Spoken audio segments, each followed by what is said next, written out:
Praise the Lord. ഇയ്യോബിൻ്റെ പുസ്തകം 20-ാം അധ്യായം 1 മുതൽ 29 വരെയുള്ള തിരുവചനങ്ങൾ. അതിന് നയമാത്യനായ സോഫർ ഉത്തരം പറഞ്ഞതെന്തെന്നാൽ, ഉത്തരം പറവാൻ എൻ്റെ നിരൂപണങ്ങൾ പൊങ്ങി വരുന്നു, എൻ്റെ ഉള്ളിലെ തത്രപ്പാട് ഹേതുവായിട്ടു തന്നെ. എനിക്ക് ലജ്ജാകരമായ ശാസന ഞാൻ കേട്ടു, എന്നാൽ ആത്മാവ് എൻ്റെ വിവേകത്തിൽ നിന്ന് ഉത്തരം പറയുന്നു. മനുഷ്യൻ ഭൂമിയിലുണ്ടായതു മുതൽ പുരാതനമായ വസ്തുത നീ അറിയുന്നില്ലയോ? ദുഷ്ടന്മാരുടെ ജയഘോഷം താൽക്കാലികമത്രേ, വഷളൻ്റെ സന്തോഷം ക്ഷണനേരത്തേക്കേ ഉള്ളൂ. അവൻ്റെ മഹിമ ആകാശത്തോളം ഉയർന്നാലും അവൻ്റെ തല മേഘങ്ങളോളം എത്തിയാലും അവൻ സ്വന്തം മലം പോലെ എന്നേക്കും നശിക്കും. അവനെ കണ്ടിട്ടുള്ളവർ അവൻ എവിടെ എന്ന് ചോദിക്കും. അവൻ സ്വപ്നം പോലെ പറന്നു പോകും, അവനെ പിന്നെ കാണുകയില്ല. അവൻ രാത്രി ദർശനം പോലെ പാറിപ്പോകും. അവനെ കണ്ടിട്ടുള്ള കണ്ണ് ഇനി അവനെ കാണുകയില്ല, അവൻ്റെ ഇടം ഇനി അവനെ ദർശിക്കുകയുമില്ല. അവൻ്റെ മക്കൾ ദരിദ്രന്മാരോട് കൃപ യാചിക്കും, അവൻ്റെ കൈ തന്നെ അവൻ്റെ സമ്പത്ത് മടക്കിക്കൊടുക്കും. അവൻ്റെ അസ്ഥികളിൽ യൗവനം നിറഞ്ഞിരിക്കുന്നു, അവ അവനോടുകൂടെ പൊടിയിൽ കിടക്കും.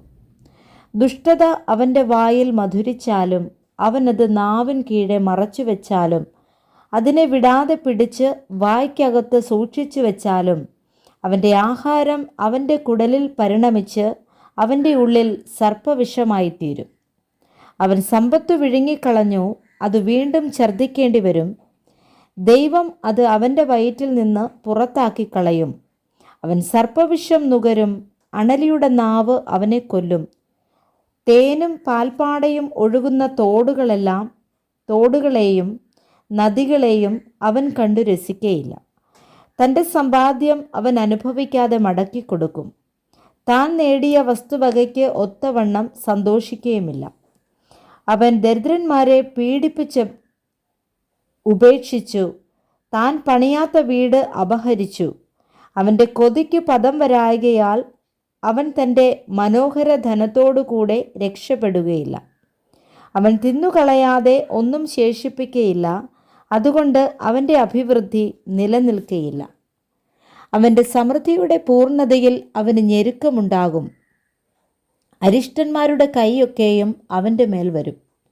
അവൻ വയറു നിറയ്ക്കുമ്പോൾ തന്നെ ദൈവം തൻ്റെ ഉഗ്രകോപം അവൻ്റെ മേൽ അയക്കും. അവൻ ഭക്ഷിക്കുമ്പോൾ അത് അവൻ്റെ മേൽ വർഷിപ്പിക്കും. അവൻ ഇരുമ്പായുധം ഒഴിഞ്ഞോടും, താമ്രചാപം അവനിൽ അസ്ത്രം തറപ്പിക്കും. അവൻ പറിച്ചിട്ട് അത് അവൻ്റെ ദേഹത്തിൽ നിന്ന് പുറത്തു വരുന്നു.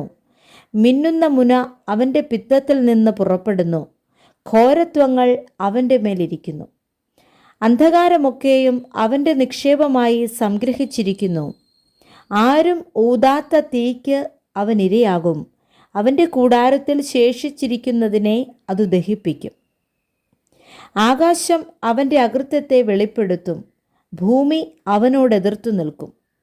അവൻ്റെ വീട്ടിലെ വരവ് പൊയ്പോകും, അവൻ്റെ കോപത്തിൻ്റെ ദിവസത്തിൽ അത് ഒഴുകിപ്പോകും. ഇത് ദുഷ്ടന് ദൈവം കൊടുക്കുന്ന ഓഹരിയും ദൈവം അവന് നിയമിച്ച അവകാശവുമാകുന്നു. Praise the Lord. വായിച്ച തിരുവചനങ്ങളാൽ കർത്താവ് നമ്മെ ധാരാളമായി അനുഗ്രഹിക്കുമാറാകട്ടെ. ആമേൻ.